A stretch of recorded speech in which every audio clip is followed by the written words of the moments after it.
ministers, and members of both delegations, distinguished guests, and friends from the media. We will now have the press statements. May I request Honorable Prime Minister Shri Narendra Modi ji to give his remarks to the media.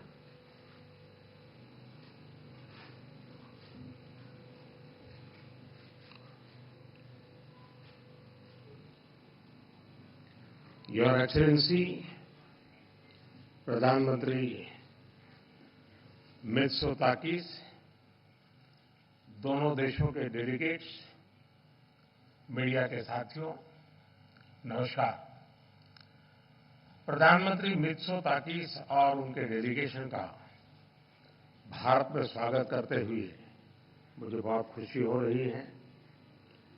पिछले वर्ष मेरी Greece यात्रा के बाद उनकी यह भारत यात्रा दोनों देशों के बीच मजबूत होती स्ट्रैटेजिक पार्टनरशिप का संकेत है और 16 वर्षों के बाद, इतना बड़ा अंतराल के बाद ग्रीस के प्रधानमंत्री का भारत आना अपने आप में एक ऐतिहासिक अवसर है।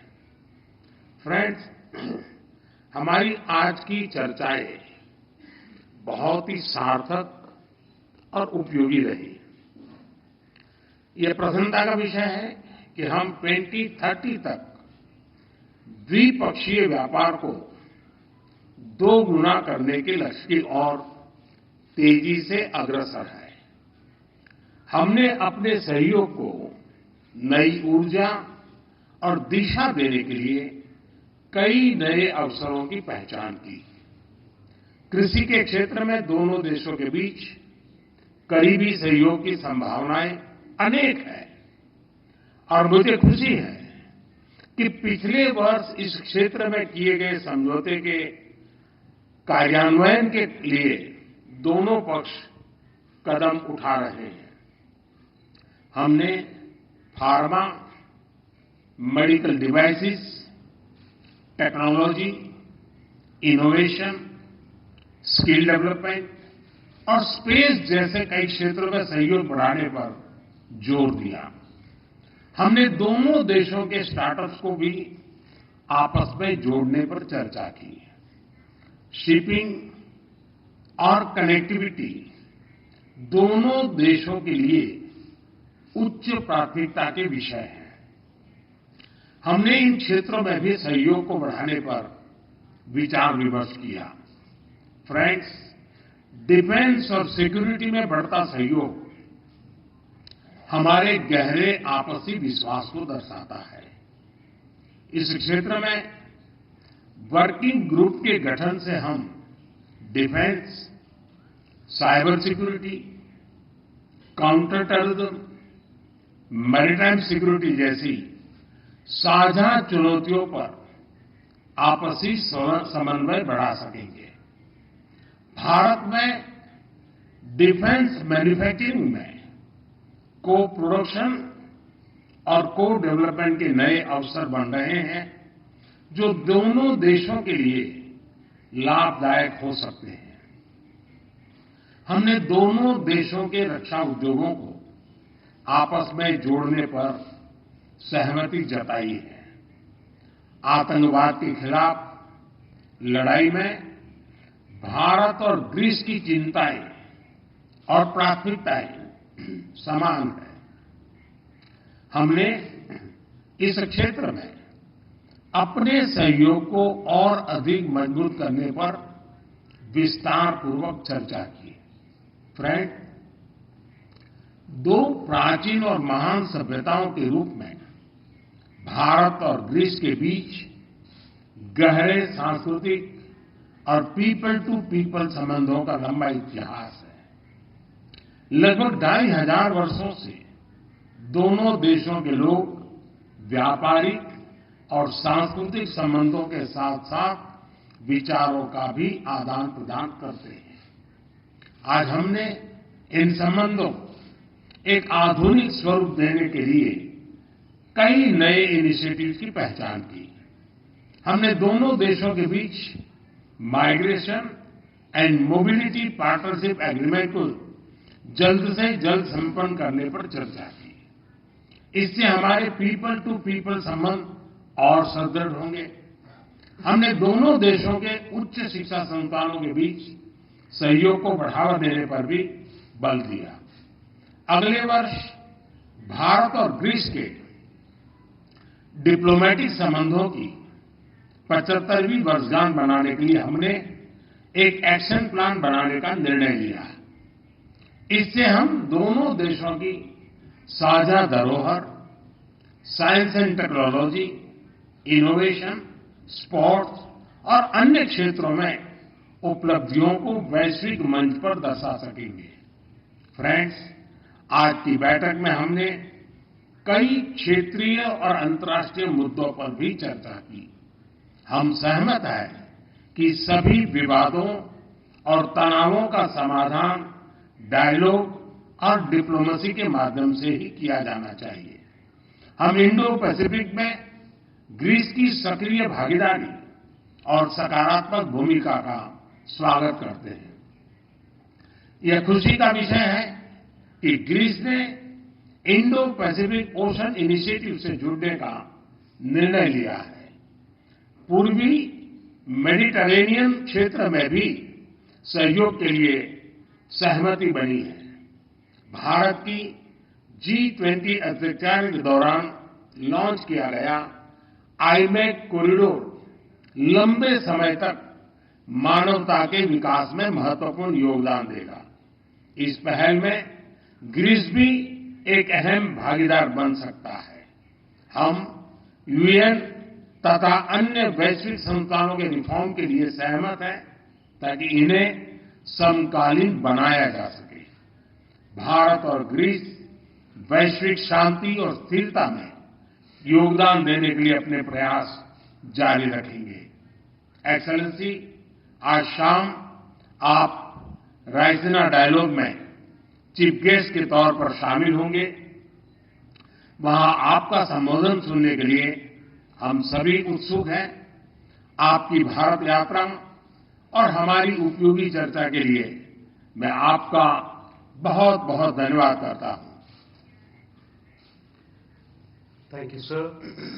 May I now request His Excellency, Mr. Kyriakos Mitsotakis, Prime Minister of the Hellenic Republic, to give his remarks to the media. Dear Prime Minister Modi, ladies and gentlemen, it is indeed with great pleasure that I am here in India for the first time in my official capacity, and the Prime Minister was right to point out that it has been 16 years since a Greek Prime Minister has visited a great country. And in Greece, last August, I had the distinct privilege of receiving Prime Minister Modi, who kindly extended an invitation for my official visit to India, and I have been eagerly looking forward to this trip ever since. And together with Prime Minister Modi, we continue building on the positive momentum in our bilateral relationship. The joint declaration that we signed in Athens a few months ago, and which upgraded our relationship to a strategic level, is already being put into practice.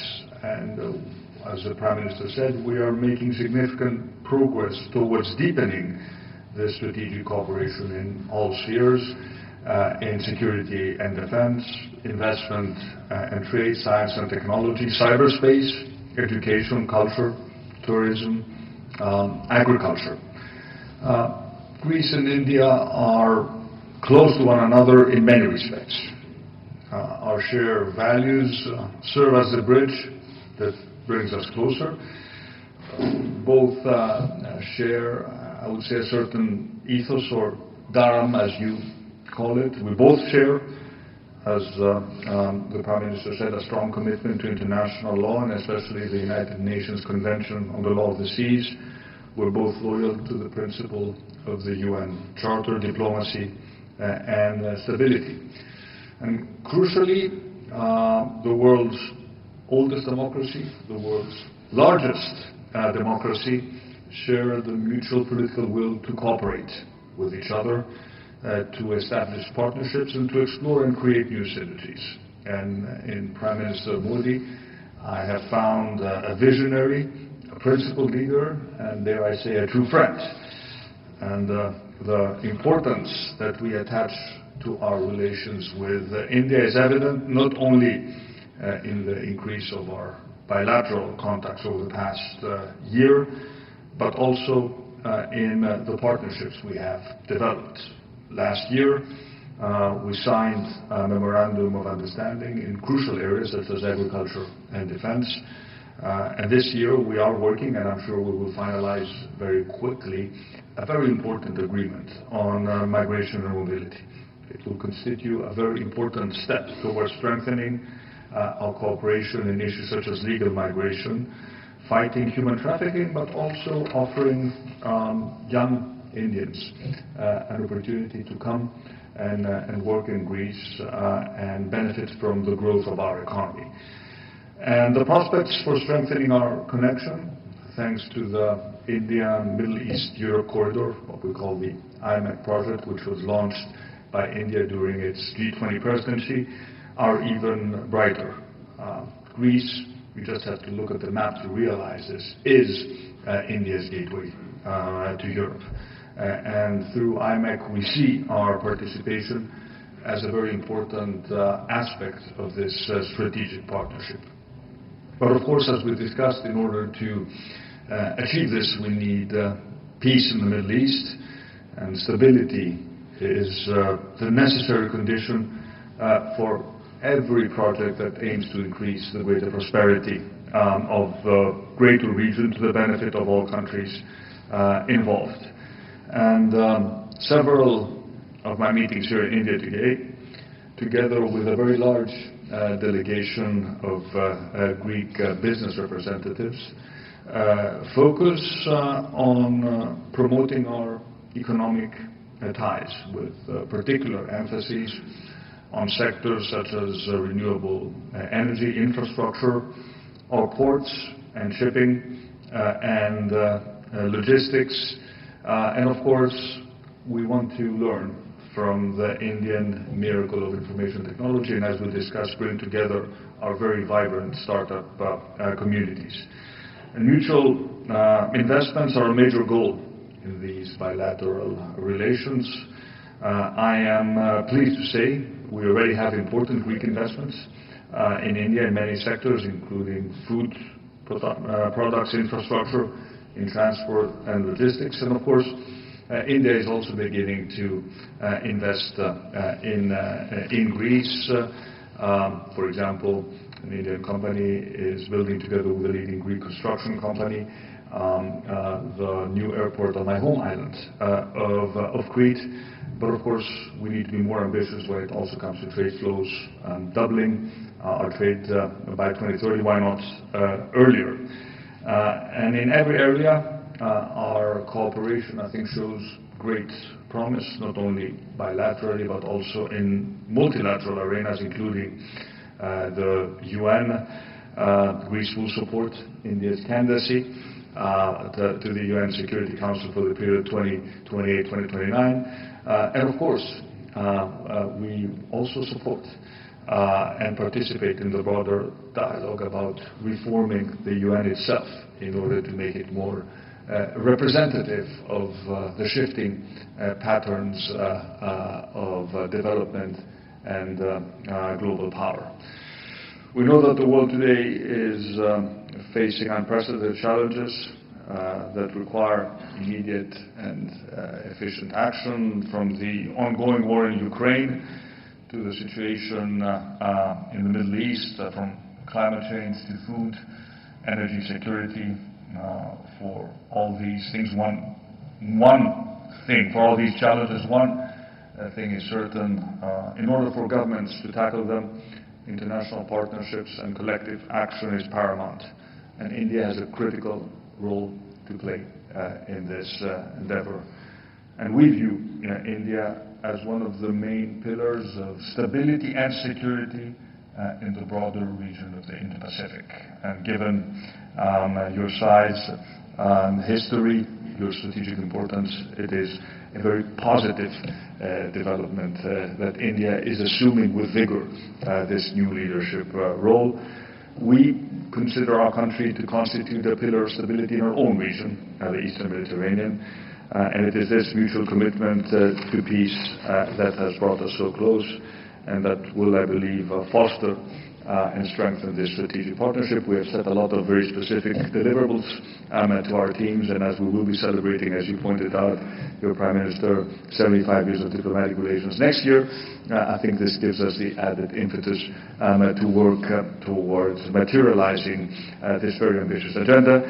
Again, thank you so much for this welcome, and let me extend my heartfelt wishes for the continued welfare and prosperity of the very friendly and welcoming Indian people.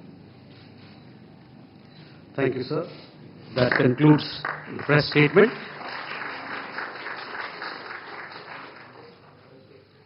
Please be seated as the dignitaries exit the room.